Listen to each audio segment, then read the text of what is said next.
sharp-witted individuals, actual, potential, or otherwise. I'm Oliver Perrin for Semiagog, and tonight I would like to discuss socialism and why I fucking despise it. I was prompted to do this because I had a subscriber who saw me comment on another channel about how I find Richard Spencer repulsive. He asked me why I felt that way. So this clip is, to some extent, in response to him. Well, I should say him or her. I think it's a him. Now, as many of you already know, the only ism that doesn't make me want to barf in my own mouth is individualism. One of the earliest ways that socialism was defined was as the opposite of individualism. I think this definition is an accurate one, though general.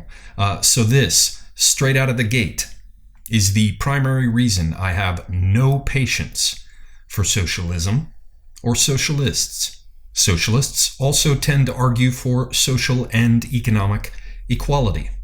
This position is still quite fashionable today, especially among those who feel that equality of opportunity and equality under the law are not nearly enough. The same people who feel that equality of outcomes must also be enforced. This too is absurd, given that we've seen the results of half a century of trying to enforce equality of outcomes, given that this nonsense is quite literally destroying the West. Then there's the famous expression associated with Marxism, the idea that we should take from each according to their abilities and give to each according to their needs. Now, this expression predates Marx, but it sums up a central aspect of Marxian so-called scientific socialism. And we can see that this idea underpins the thinking, such as it is, of all the snowflakes currently screeching for entitlements. But all this amounts to little more than a surface consideration of socialism. The reality is that socialism is in fact a religion. Granted, it's a post-secular religion, but a religion nonetheless. Once you look past the various flavors and shades of socialism, you can see that they are all united by the same basic ideas. As regards ethics, the basic idea is that we are all obligated to take care of the community. In the case of global socialists, they see the entire population of the world as the community, or at least they pretend to do so. We can see an example of this with the Socialist International, whose members like to sing a song that includes the following delightful lyrics. Enslaved masses, stand up, stand up. The world is about to change its foundation. We are nothing. Let us be all. This same fundamentally religious vision is summarized at the end of the song as follows. Let us group together, and tomorrow, the International will be the human race. Talk about a fucking hive mind. We are nothing. Let us be all. And let's group together. We can clearly see here the utterly anti-individualist emphasis in every aspect of this vile devotional hymn. The so-called scientific socialists, the followers of Marx who see socialism as a necessary and desirable phase, a step on the path towards a future global communism, also see the community as comprising every person in the world. So now you have two closely intertwined examples of global forms of socialism. But that's not the only variety. We also have national forms of socialism. The two best examples we have of National Socialism are equally famous, or notorious, if you like. These are Zionism and Hitler's National Socialist German Workers' Party. which gets abbreviated as NSDAP, if I'm not jumbling the initials of the original German. In both these examples, the sense of community is contracted from the wider global sense of community of the global socialists. In both these examples, the community is less than global and defined instead based on ethnic and cultural criteria. The Zionist movement, until fairly recently, was dominated by socialist thinkers. And the very idea of a Jewish ethno-state is essentially socialist. Not to mention that up until the 70s, the government could certainly be accurately described as socialist, with the majority of the workforce being employed by the state. For quite some time, they had 5-year plans, which kind of puts me in mind of Stalin, can't understand why. And there was only one legal union, not to mention the kibbutz collectives. It's all there for anyone who cares to look. Even today, the state still maintains control of armaments manufacturing. It runs its own broadcasting network and offers all sorts of social support programs. Now, along much the same lines, in the case of Hitler and his NSDAP, socialism was also big juju. Though, like Israel today, the Germans did like to keep one foot in a kind of private sector in order to increase competitiveness, productivity, and innovation. Nevertheless, the socialist bones of the system are painfully obvious. Hitler is on record as saying, quote, "I absolutely insist on protecting private property. We must encourage private initiative." But in another statement, he said that the government should have the power to regulate the use of private property for the good of the nation.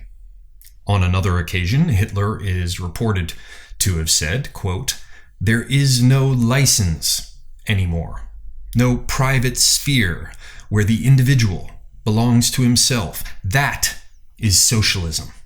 Not such trivial matters as the possibility of privately owning the means of production. Such things mean nothing. If I subject the people to a kind of discipline they can't escape, what need have we to socialize banks and factories? We socialize human beings." So whether or not some elements of private ownership are tolerated within the system, within National Socialism, the emphasis is clearly on the collective, and that emphasis is at the expense of the individual. So basically we have a globalist version of socialism wherein everyone is responsible for everyone. And this is, of course, enforced by the state. While with National Socialism, we have a more contracted definition of the community that all individuals become responsible to, that all individuals become responsible for. In the Bible, we can read in Mark chapter 5, where Jesus is trying to cast out an unclean spirit. When Jesus asks the spirit what its name is, he gets the following response: "My name is Legion, for we are many." There's an odd juxtaposition here of the singular and the plural. We hear the voice of thousands speaking out of the throat of a single person, a thing simultaneously absurd and obscene. I find this passage to be a worthwhile object of consideration, given the way it reveals how collective identity can subsume individual identity, how the reified abstraction of the collective unit can swamp the individual person, thereby allowing a kind of unclean evil to take control. Or at least, that's how I see it. Now, let's have a look at this diagram I put together. What do all these silly bitches you see on the screen have in common? Why, socialism, of course. It's the only choice on the table. And all the so-called competing parties either know it and like it that way, or have a membership full of useful idiots too stupid to see that all of the left and many on the so-called right are actually agitating for socialism. Essentially, we're all just arguing about whether it will ultimately be global socialism or national socialism.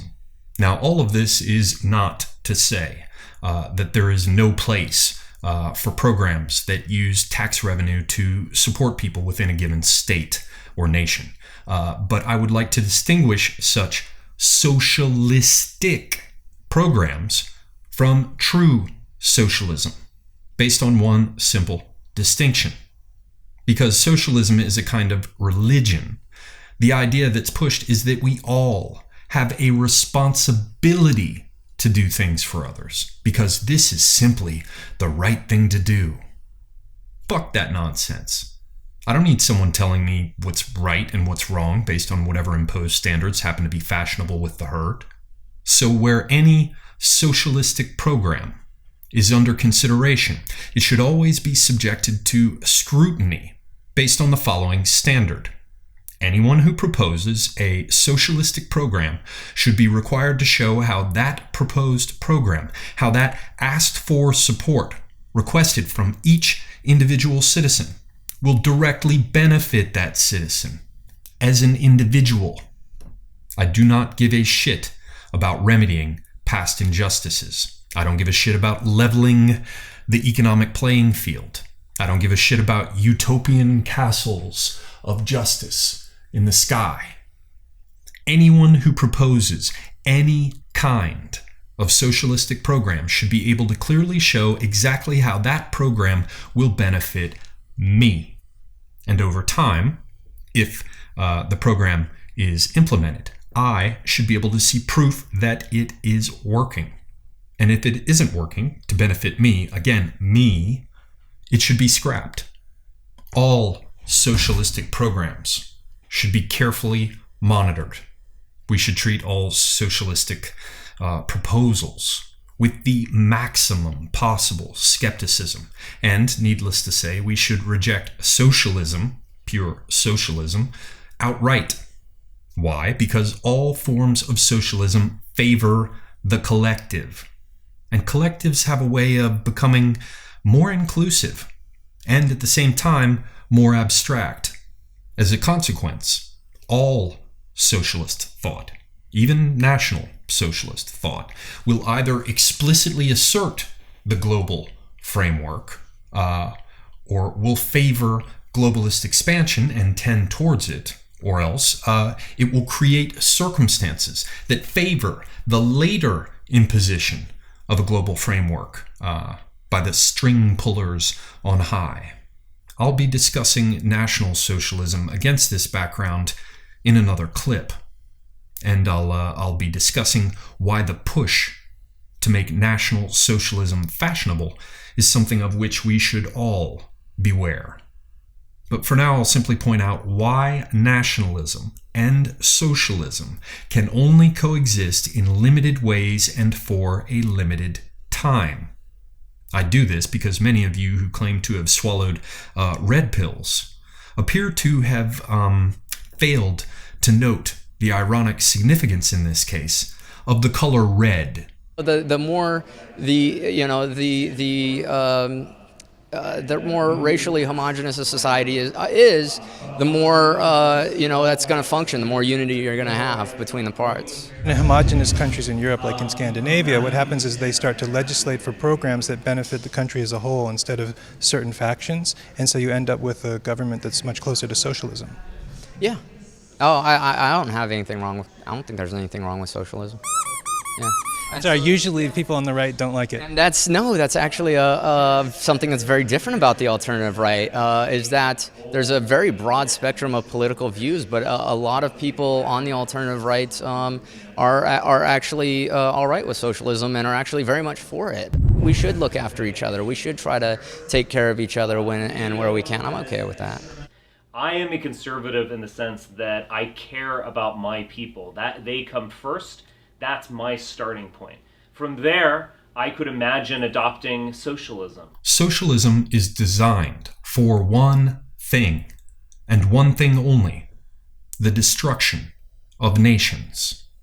This is why it favors the absolute convertibility, the absolute interchangeability of individuals, which itself tends to remove the individual from consideration, obviously. All individuals are just more grist for the collective mill. Instead, we are admonished to concern ourselves only with reified abstractions, collected groups, and categories. Any distinctions within this socialism, whether distinctions between individuals, which is not likely, or distinction between nations, which we get with National Socialism, all of these are merely stepping stones to be tolerated, only ever merely tolerated for a time on the path towards the implementation of a global socialist system.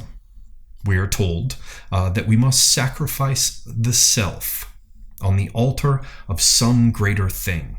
Yes, I know, it's the same silly fucking story that human beings have been telling to other human beings for, 5,000-10,000 years at least, to convince them to destroy themselves in order to benefit others.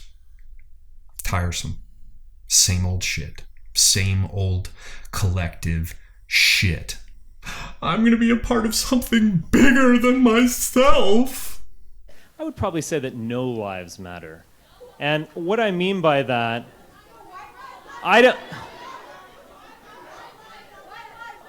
don't buy into this human rights dogma that everyone's a little snowflake or unicorn or so on. You matter when you are trying to achieve something that is greater than yourself. You matter when you leave a legacy. No lives matter in the sense of everyone's a unique individual with human rights. I'm trying to have a plain conversation with you. I think that's liberal bullshit, and I don't believe it. I never have. Right. Socialism was used by the Anglo-Dutch merchant princes and their various minority allies to destroy Catholic France, which had been a very serious thorn in their side for quite some time. We remember this important historical threshold, or I should say this point of no fucking return, as the French Revolution. Those of you who are unfamiliar with Jacobin philosophy should remedy your ignorance. Once the sly Protestant princes had destroyed their Catholic competitors, they turned their squinting eyes to the Orthodox East. Socialism was then used to destroy the Russian Empire. Granted, it wasn't supposed to have spread quite so well as it did. It was only supposed to thrive for a short period in order to utterly smash the empire of the Tsars. But it somehow clung to life, or at least an undead existence, creating problems even for those who'd unleashed the monster in the first place. But that didn't bother the utopian socialist powers too much. In any case, they could watch the experiment unfold. Always new techniques of manipulation to master, you know. Then a bit further along this socialist trajectory, in order to turn two powerful parties against each other, to keep them both busy and unable to meddle in more important affairs, the powers that be later funded and otherwise supported and promoted National Socialism in Germany. You know, what we call Nazis. They did so in order to create a variant form of socialism to keep the international communism of the Union of Soviet Socialist Republics from spreading into Europe. Around this same time, in the 1920s and 1930s, the US too suffered from the manipulations of the merchant princes and the currency and the transnational banks that they controlled. The Great Depression was used to force the acceptance of any number of never-before-seen socialist programs in the United States. We're still enjoying the fruits of this bullshit today. We will play hell getting out of it, if indeed it's at all possible that we'll ever ultimately escape from it. Now, I want to be clear. I am all for defending Western culture and traditions. I certainly do not endorse multiculturalism or victim mentality. but I cannot get on board with socialism of any variety. Even socialistic programs are things I feel that we should allow only in very limited ways, to say nothing of fucking socialism itself. We have to meet any appearance of even socialistic ideas with constant oversight and a readiness to fight for their complete removal the moment that they get out of hand. We're already up to here with this shit. I say this because I'm entirely against any ideology that gets expressed through rhetoric about individuality being overrated, or about how people need to sacrifice themselves on the altar of something greater than the individual. It's precisely this sort of poisonous bullshit that always appears as the necessary element of socialism. Whether global or national socialism makes no fucking matter. It seems to me, at least, that justifiable concerns about attacks on whites or European culture, whatever, are being exploited. These justifiable concerns are being exploited. It seems to me that these concerns are being turned to the purpose of ushering in socialism by joining it at the hip with nationalism. Richard Spencer, D'Amigo, the rest of that gang. They're pumping fucking socialism. We should all smell the coffee. We should all realize that nationalism is being used as cover to shoehorn socialism further into the mix. I was born at night, but not last night. Don't piss down my back. Tell me it was raining. Any number of these expressions you can apply to this situation. It's all bullshit. The reaction that gives so much energy to the current nationalist movements is precisely a reaction against socialism, usually of the globalist variety, though not always. Entitlements, the welfare state, unchecked migration, the disappearance of national borders and national identities. All these things were brought to you by socialism. And yet those who claim to be reacting in the most intense way, those who claim to want to fight against this most fiercely, are recommending yet another form of socialism as the only remedy we have for a host of problems created by socialism in the first fucking place. I'm suspicious of identitarianism of whatever type, simply because it rests on the premise of collective identity. And I loathe and distrust herds of whatever color. But so long as the identitarianism is based on cultural identity, I'm not going to worry too much about it. It's not that big a problem. It can be dealt with. It's kind of like socialistic programs. You just have to stay alert and not let it go too far.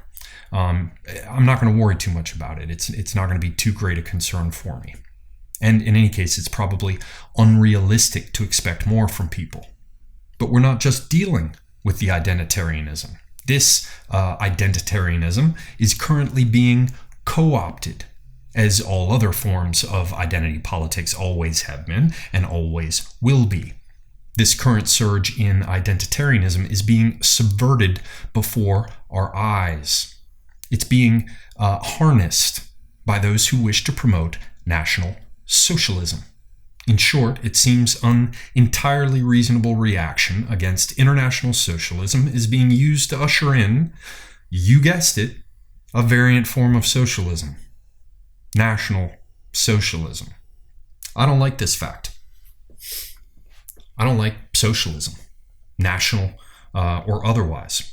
And I think that all these people willing to follow Richard Spencer around in, nighttime torchlit processions should ask themselves whether they really want to get suckered into backing socialism as a reaction to socialism.